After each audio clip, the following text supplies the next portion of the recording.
जो माँ बाप की सेवा नहीं करते, उनकी बात को नहीं मानते, कई जगह क्या करते हो, आप भी गलत करती हो, बहुओं के साथ अच्छा व्यवहार नहीं करती, उनको बेटी के समान दर्जा नहीं देती, उनको प्यार नहीं देती। तुम क्यों बहू मानती हो, अपनी बेटी क्यों नहीं मानती?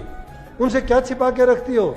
सौंप देना चाहिए उनको, ताकि उनके मन के अंदर भी ये बात ना रहे कि ये मेरे से कोई किसी प्रकार का विरोध करते हैं या कोई पक्ष करते हैं या इनके मेरे बारे में कोई बेईमाना है। सौंप देना चाहिए सब कुछ कि मुझे क्या करना है। जब तुम्हारा टाइम है, वक्त है भक्ति करने का, उस टाइम पे सब चीजों से निवृत्ति, वानप्रस्थी हो जाना चाहिए। सब कुछ छोड़ के प्रभु की भक्ति में लीन हो जाना चाहिए। अब तो अगला घर नजर आना चाहिए। ये दुनिया में इतने दिन रह के बचपन की खुशियां आपने देखी, जवानी के आनंद आपने लिए, गृहस्थ जीवन आपने अच्छा भोग लिया। अब जब ये वक्त आ गया और उसमें भी आप अपने बारे में कुछ नहीं सोचते, तो आगे कुछ आने वाला नहीं है, कुछ मिलने वाला नहीं है। इसलिए महात्माओं ने कहा, अगत में मत ना बोए सूड़, अगत में सूड़ मत ना बो, कांटे मत बो, अगत में फूल बोलो, क्योंकि एक कर्म करोगे 1000 उसके बदले में मिलेंगे। और उसका सुलभ तरीका है भक्ति का, नाम भक्ति का।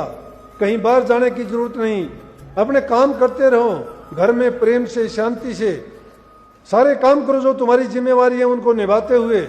कोई बाधा नहीं है किसी चीज की भी। गृहस्थ जीवन से बढ़ के कोई जीवन भी नहीं है।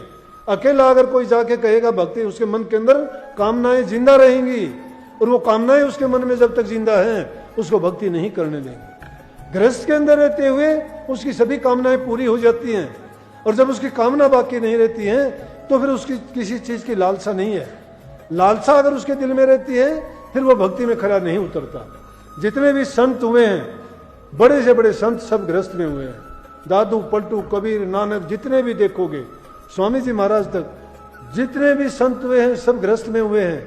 गृहस्थ का मतलब ये नहीं है कि संतान पैदा किए वही नहीं, समाज में जो रहता है वही ज्यादा जीवों का कल्याण करता है। अकेला आदमी जंगल में चला गया, पहाड़ों में चला गया, गुफाओं में चला गया, उसने तप किया, साधना की, अपना कल्याण कर लिया, और किसको क्या दिया? संतों ने समाज में रह के समाज की बुराइयों को मिटाया, बुराइयों को मिटा के जीवों को प्रभु का गुणगान करके, उसका रास्ता दिखा के, और उनको नाम की दीक्षा दे के उस मार्ग पर चलाया। कितने जीवों को कल्याण का रास्ता खोल दिया।